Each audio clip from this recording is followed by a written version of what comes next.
रामकृष्ण हरी. मी सध्या ज्ञानेश्वर माऊलींच्या पालखी सोहळ्यामध्ये आहे आणि आजचा हा जो पालखी सोहळा आहे तुम्ही पाहत आहात की इथं भवानीपेठ पालखी विठ्ठल मंदिर आहे. भवानीपेठ पालखी विठ्ठल मंदिरामध्ये पालखी सोहळा या ठिकाणी आलेला आहे. भाविक अतिशय भक्तिभाव अंतकरणाने या ठिकाणी पालखीचं दर्शन घेत आहेत. या ठिकाणी आपण पाहतोय की भवानीपेठ पालखी विठ्ठल मंदिर सजवलेलं आहे. फुलांची आरास या मंदिरावर केलेली आहे. या ठिकाणी पोलीस बंदोबस्त देखील चोख ठेवण्यात आलेला आहे. महिला आणि पुरुषांची स्वतंत्र रांग केलेली आहे. संत ज्ञानेश्वर माऊलींच्या पालखी सोहळ्यामध्ये चालणाऱ्या काही माऊली आपल्या सोबत आहेत. आता ह्या माऊली अगदी आळंदी पासून पंढरपूर पर्यंत तुमची वारी चालत आहे. कशा पद्धतीने वाटतंय वारीमध्ये चालताना? काय तुमच्या भावना आहेत आज या वारीच्या? काही भावना नाही की असं वाटतं की आम्हाला आनंद होतोय. ही वारी पाहून आम्हाला एवढा उल्हास येतोय, पण आम्ही आनंदाने चालतो आणि आम्हाला कोणत्याही गोष्टीची काही कमी पडत नाही.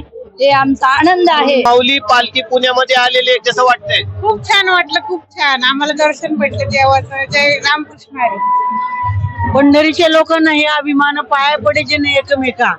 खूप छान वाटतंय.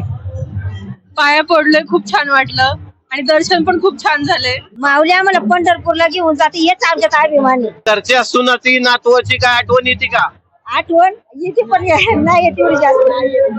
पांडुरंगाच्या याच्यात येतच नाही. नगरवरून आलेले पहिलीच वेळेस माझ्या माऊलीच्या दिंडीमध्ये. अशीच काय वारी भाव माझ्यावर हीच विनंती.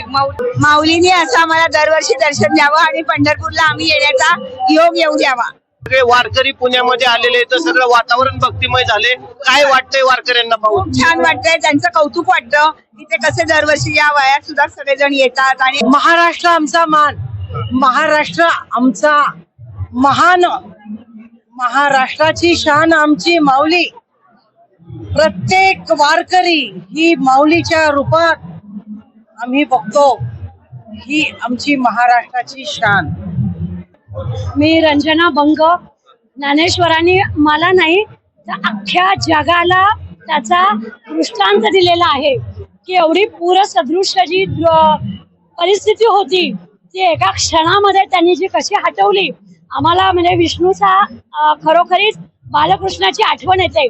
जसे यमुनेला कृष्णाने पदस्पर्श झाल्यानंतर वाट मिळाली करून सगळा रस्ता मोकळा झाला वासुदेवाचा, तसंच आळंदीच्या पायरीला चंद्रभागेचं पाणी लागलं आणि सगळी वाट रिकामी झाली. ही खरोखरीच जगाने लक्षात ठेवण्यासारखी प्रतिक्रिया आहे.